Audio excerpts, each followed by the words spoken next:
You know how you should eat, but getting yourself to actually do it is an entirely different matter. Coming up on this episode of Idaho State of Mind, a new program at Idaho State University is helping student athletes eat better.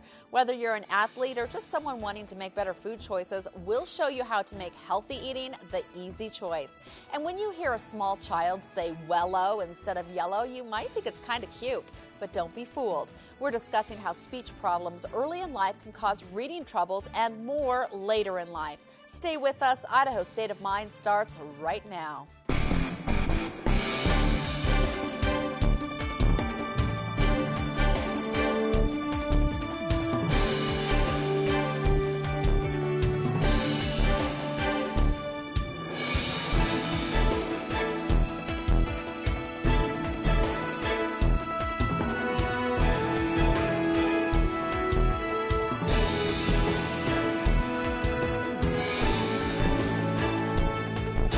For joining us on Idaho State of Mind, where we endeavor to educate the citizens of Idaho on the state of higher education. I'm Libby Howe. This is a production of Idaho State University, and we are proud that the majority of the show's content is created by ISU mass communication students. Our top story today: between 6 and 8 million people in the U.S. have some sort of speech disorder. It can be anything from trouble pronouncing certain letters, voice issues, or stutters. It often starts in early childhood. Idaho State of Mind's Summer Giak joins us in the studio with more. Summer, is it correct that almost a quarter of children have some kind of speech difficulty? That's right, Libby. When children are young, many parents think their child's mispronunciation, voice issues, or stuttering is cute. But when preschool or kindergarten starts, this cuteness might do more harm than expected. This is Colin Mitchell. He is known as Tiffany and James's miracle child. I had an abruption, and when he came out, I was bleeding severely and he wasn't breathing. He was born 6 weeks early and had to have CPR for almost 13 minutes. After a week in the hospital, he got to go home as a healthy, normal baby boy. He is now 6 years old and in kindergarten, but he has articulation errors. This means he pronounces certain letters incorrectly. Do you have a favorite color? Yeah. What is the color, remember?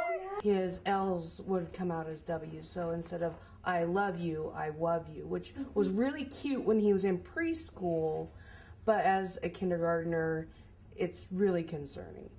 Colin also has problems saying other letters, such as R, S, and C sounds. For example, instead of saying cookie, he would say tookie. This is common in many younger children who have an older sibling that just want to help. So instead of Colin having to ask for something, Colin would just point and big brother Connor would come to the rescue. It was really cute, but then once we started the speech pathology, my brother would tell me, tell him to work on this, because he had been noticing things that he didn't want to bring to me because he thought I would get mad about it. Because it's just, as a mom, you want to believe that your kid is normal, that that's a normal thing, and it's just cute. He's going through a cute stage. But after starting preschool, his teacher approached Colin's parents about seeing a speech pathologist. But when a professional opinion was taken, they were told Colin would be fine. When he was starting to talk to his peers or playing with his brother's friends, they could not understand him, so they would tease him. And that's when he started to withdraw and not participate in anything. Colin now goes twice a week to the Idaho State University Speech and Language Pathology Clinic. And all children go through the phase where they do not say their sounds correctly. But we do have normative data that tell us when it becomes abnormal, and now we need to give them extra help to learn the sounds. The ISU Speech Path, they are the best place that we could have found for him. They have done wonders with him, and even his self-confidence has come up so much. He's actually developing into the Colin that he should be. By age 2 or 3, a child should have a 450-word vocabulary, be able to say their name and age correctly, and start to use 2 to 3 word sentences. By school age, they should be able to make the P sound. Their sentence structure should be growing to about 4 to 5 words and begin to use tenses. By 7 or 8 years old, they should be able to make the R sound, have more than a 2,000-word vocabulary, and be understood 100% of the time. Libby? Summer, is there anything parents can do to help prevent these speech problems? Yes, actually there are. The number one thing a parent can do is to keep a good relationship with your child and model the correct pronunciations. For example, if your child says, "Look, there's a wabbit," you can get down to the child's eye level and say, "That's right, that is a rabbit," and clearly pronounce it. Okay, thank you, Summer. That's kind of hard to do as a parent because it really does seem cute when they say wabbit. Thank you. That's good to know we shouldn't do it. Dust particles from Japan's Fukushima nuclear plant have been discovered in Pocatello, Idaho. The scientific breakthrough has been uncovered by Dr. Phil Cole and his team from Idaho State University. Dr. Cole and his team garnered international attention for their photon activation analysis. Photon activation is a process where a machine takes materials and uncovers what it's made of, and it also looks at where it comes from. The IAC, the Idaho Accelerator Center, is one of the few laboratories in the entire world that can do such work. And we have 2 machines that can do this. There are only, I can count them on my hand, more or less, in the world that have such facilities.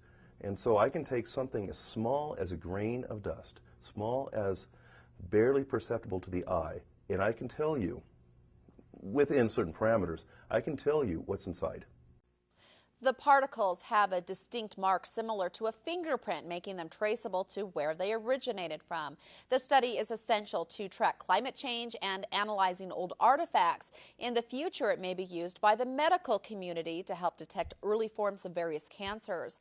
Cole traveled to Vienna, Austria, December of 2011 on behalf of the United Nations to discuss this topic. He emphasizes this could be a big discovery applied to a broad range of science. Human nitrogen emissions have significantly increased across the Northern Hemisphere. That's according to a recently published article in the prestigious journal Science. The study involves work with sediment core samples from lakes around the world.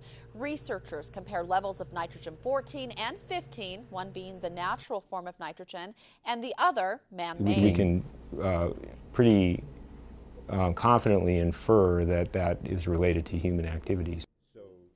Man-made nitrogen can affect lake ecosystems. ISU professor Bruce Finney and Mark Shapley, along with other researchers from the United States, Canada, China, and Sweden, worked together to publish this study. The rising levels of nitrogen discovered can be traced to nitrogen-based fertilizers used in the last 100 years. As the state-designated provider of health professions education, Idaho State University brings us Healthy State of Mind, a segment dedicated to all things health-related. We start out with a popular exercise trend. Yoga has a reputation for being relaxing and a great way to battle stress. However, pushed too far, yoga has been shown to cause some serious injuries. Idaho State of Mind's Deanne Coffin takes us to a class and shows us the pros and cons of yoga. Yoga has benefits, both mental and physical, benefits which are of equal importance. Yoga also helps to improve balance, flexibility, and focus. I think yoga is just such a wonderful, almost a lifetime sport, and if you get into it, so it's really great for focus. Of course, everybody now is de-stressing because life is getting a bit stressful. Great for flexibility, wonderful for strength. Yoga helps reduce stress levels, and this may be the reason for its current surge in popularity. I have a very stressful job right now, so it's what gets me out and de-stresses me, so I can go back for the afternoon and get on with business. To avoid any injury in yoga, it's good to stretch and prepare your body and have an experienced and knowledgeable instructor. Really, the problem with yoga is finding the correct teacher and the correct situation for your certain circumstances. Like say for hot yoga, some people are really against hot yoga because of that dehydration factor, and then other people just find it so intriguing that they can't stay away. So, and then also if an instructor doesn't know what you're doing, there's many injuries to be had, of course, with yoga, so I think you have to find that out too. Injuries in yoga can occur with overstretching or overextending. The most common injuries occur in the neck and in the lower back. And also yoga is so athletic that a lot of marathon runners or dojo people or judo, wrestling are coming more into it, and it's an injury prevention method. So I think as far as athletes are concerned, I know at ISU the basketball team does a yoga class, and the football team was starting, and the soccer. So you're seeing it blend more and more. Yoga for weight loss contributes to the whole body of eating well, taking care of oneself, and building a self-confidence through the discipline of yoga. But I think it makes you conscious of the whole self, what's going on, and then as you start to feel better, you usually eat better, you usually just take care of yourself, and then of course sleep is very important too. Reporting from Reed's Gym, Deanne Coffin, Idaho State of Mind. It's pretty common for non-exercisers to get motivated and rush into a new exercise regime, but often it ends a few days later or maybe a few weeks later with an injury. Today we're looking at how to exercise safely, and joining us is Dr. John Badakin. He's a professor of health education at Idaho State University. Dr. Badakin, thank you so much for joining us today. You bet. Thank you for the opportunity. Why do you think people often get injured when they start an exercise regime? That's a very good question, and I think one of the first things is they try to do too much too soon. Yeah. Okay. And so they go in, particularly this time of year, and New Year's resolutions, health clubs, etc. And I think they're trying to do whatever they can to work off the potential weight gain they experienced and maybe decompress from the holiday season. And so they'll go into the gym and maybe push their body beyond their limits than what it's used to, and maybe doing too much too soon. So maybe we need to ease ourselves into it a little bit more. How can we avoid getting hurt then? So beyond just not rushing in, what are some of the things that we can do? Well, one of the things I think is important is to make sure that you're healthy enough to exercise. Now, there are certain situations where you would need to consult with a healthcare provider. If you have heart disease, a risk factor for a chronic health condition like asthma or diabetes, pregnancy, smoker, or if you're unsure of any health condition or your health status, pretty good idea to check up with a healthcare provider. And they're really good. More than likely, your healthcare provider is going to be really positive about, hey, great idea. But for most people, probably moderate activity is going to be safe for them to participate without consulting with a healthcare provider. Okay. So. Then after we've talked to our healthcare provider, how do we get started safely? Safely. Yeah. Well, the key is it would be to moderation, I guess. It would be to ease into an exercise program. The current guidelines for with federal government guidelines for physical activity is about 150 minutes per week of moderate activity. Okay. So, and it's really geared for those individuals who have been sedentary for a greater part of their life. And so 150 minutes a week of moderate activity, roughly 30 minutes for over 5 days.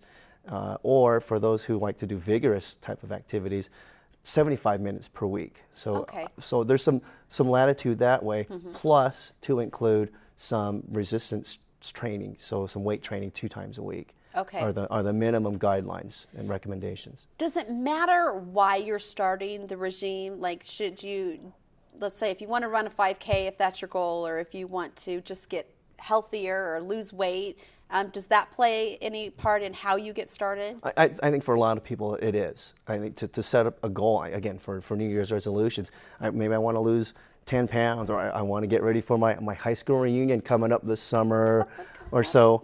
Or maybe it is for a fitness goal to run a 5K or a half marathon.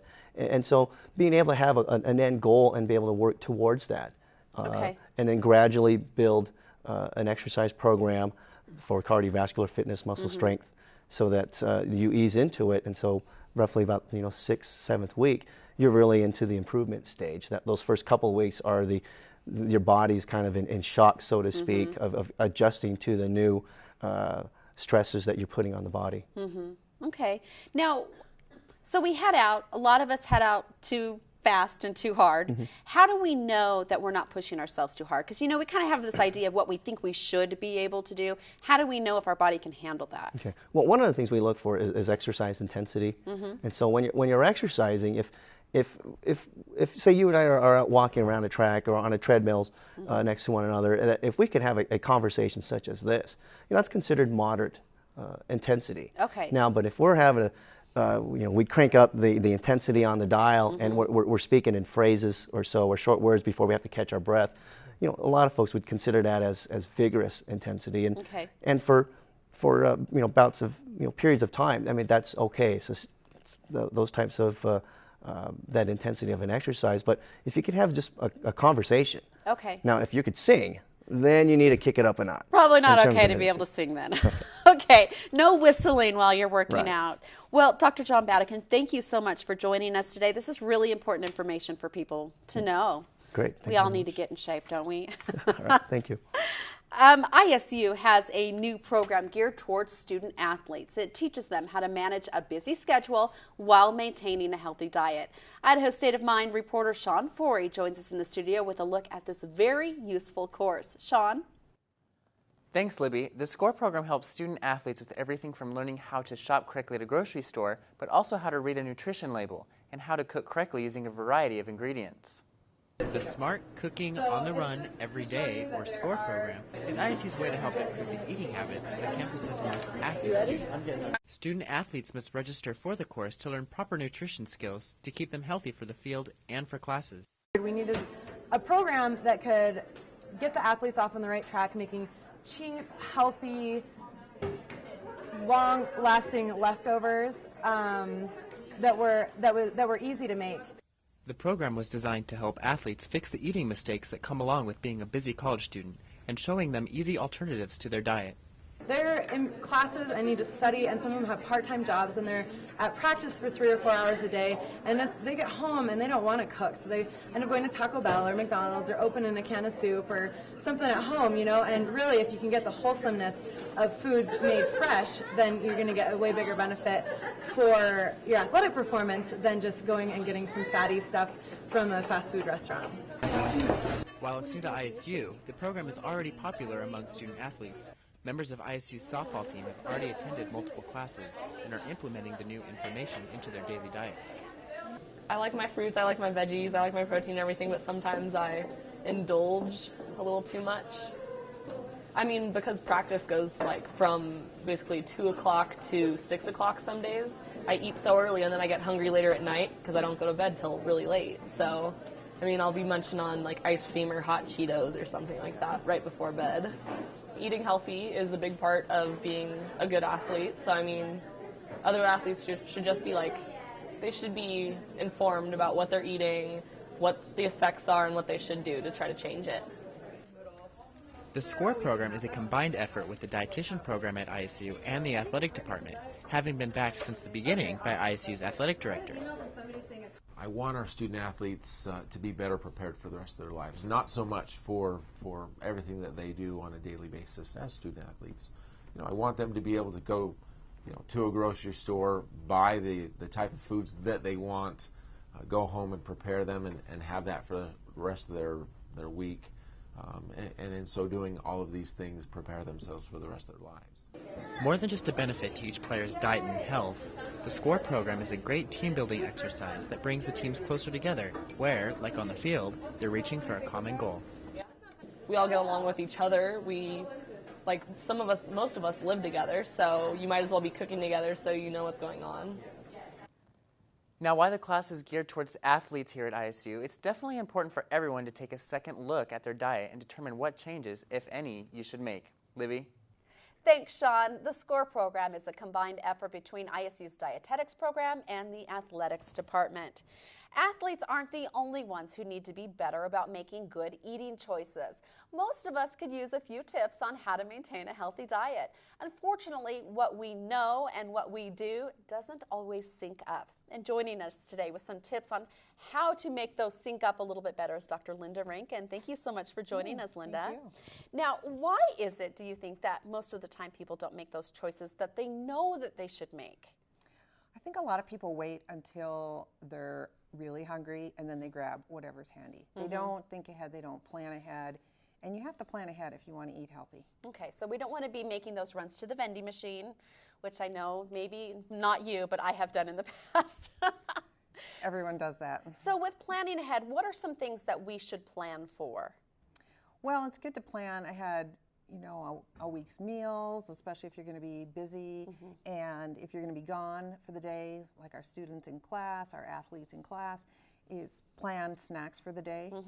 Particularly with athletes, we really want them to have food with them all the time because many of them need a lot of calories that they can't get in just 3 meals. Well, also I've heard that it's good for us to have, you know, 6 small meals a day rather than 3 large meals. So we kind of have to plan ahead, or we really do end up at the vending machine for those kind of in-between snacks. Right. And I tell all of my college students, I ask, what's in your backpack? And sometimes they'll even show me, and it's a nice demo opportunity. But everybody needs a snack with them in case you get delayed or something comes up, or you know, a meeting runs long. And you know what, that's true. If you don't plan ahead, even if you think you know what you're going to have, sometimes your plan for the day doesn't work. So if you have it right there, it really makes a difference. I bring my lunch with me, and I have all my little snacks in there if I've planned ahead. And if I don't, it's done for the day. It's just bad. So what are some good things? You brought some ideas of things that are good options to pack with you. Some things that are portable. So over here we have, this is some homemade granola, and this is something you can make a big batch on the weekend and portion it out. It's super healthy. It's got a lot of grains in, dried fruit. There's some high fiber cereal in there, and you can just package that out. It'll keep forever. Now, is it better to make your own than to buy it? I'm guessing some of the pre-made stuff is not very good for you. Like it's healthy food. It's like you know, people say that it's healthy, but it's kind of full of high fat and sugar. And when you make your own, you know what's in it. Yeah. With your meals as well. And so there are some good brands out there. You just need to read labels. With granola, the big thing to look for is how much fat is in the product. Okay, so here we have some crackers. Some whole grain crackers, string cheese, super good snack, very portable. I have some in my lunch today. Way to go, Libby. Then we have some nuts, a very good snack. Quite a few calories in a small amount of food. So if you're trying to lose weight, you don't want a huge portion size. But nuts are very healthy. The fat is healthier type of fat. And don't they have a lot of protein as well? So it kind of makes you feel more full. Yeah, and some fiber. And then this is a sort of a hearty carrot multi-grain muffin. So the idea is cook on the weekend and then wrap them individually and freeze them, and then take them out, put them in your lunch bag, and you're ready to go. Okay, so that planning ahead, once again, you can plan ahead a whole week then, it sounds like. Okay, and vegetables. Yeah, vegetables, again, prepping ahead, or you can buy, of course, the little baby carrots, and fruits, the most portable snack of all. That's true. Whatever's in season, grapes, apples, oranges, anything like that. Granola bars are a good option. Again, you have to really look at the label and see. The two things I think to look at on a bar are amount of fat and amount of fiber. So you want the fat relatively low and the fiber a little bit higher. And what would you consider a good number for a low fat and high fiber? The fat I would like to see less than 4.5 grams. Okay. The fiber, you know, if it could be 5 or 6 grams, that would be awesome. You just don't want less than 1. Okay. Pretty much means none. That's good to know, because you know these things, like you should have lots of fiber, but I don't think the average person knows what a good amount of fiber is. Well, this is all really good information, and I know that you also really advocate that people need to plan for a lot of meals at once, so kind of portion them out so you can take them in your little containers and little Ziploc bags. They're a good friend. Stick them in your backpack or in your purse. Very good. Linda, thank you so much for joining us today. It's a lot of great information. As we all know, men and women's bodies are very different. And when it comes to exercise, women need to realize this in order to prevent injuries. Kelly Watney, an Idaho State University graduate student, shared some of her tips about women's health, nutrition, and fitness. Women should stay away from processed foods, especially fast foods, while upping their fiber and protein. Be sure to always get enough sleep, and most of all, stay active. And ladies, weights aren't just for bodybuilders. Women should include some weight-bearing exercises in their fitness regime. Well, I think weight training is key. To get some weight training in 2 or 3 times a week. I usually supplement. It could be yoga, it could be body weight training, it could be Pilates. Watney plans to teach a women's nutrition class soon at ISU. One of the world's most read books is celebrating its 400th birthday. The King James Version of the Bible was completed in 1611 as the English translation of the Christian Bible. It was created to reflect the episcopal structure of the Church of England. Today, about 89% of U.S. adults own at least one Bible, and 67% of them own a King James Version. And when it comes to devout Bible readers, the King James Version reigns supreme. It has had a profound influence on modern society. Its cadences, its language, the majesty of the words has influenced our politics and our literature for 250 years. There are 24 other English language Bibles in many contemporary translations. On the next episode of Idaho State of Mind, we introduce you to an anthropologist who will show you how people 1,200 years ago might have made these beads. It might not sound astounding until you realize that these beads are only 1/8 to 1/4 of an inch in diameter. Also, is bullying a problem in your child's school? We take a look at why bullying isn't something you or your child can just ignore. That and much more is coming up on our next episode. Please join us. And that is all for this show. Thank you for joining us today from the campus of Idaho State University. I'm Libby Howe with Idaho State of Mind. We'll see you next time.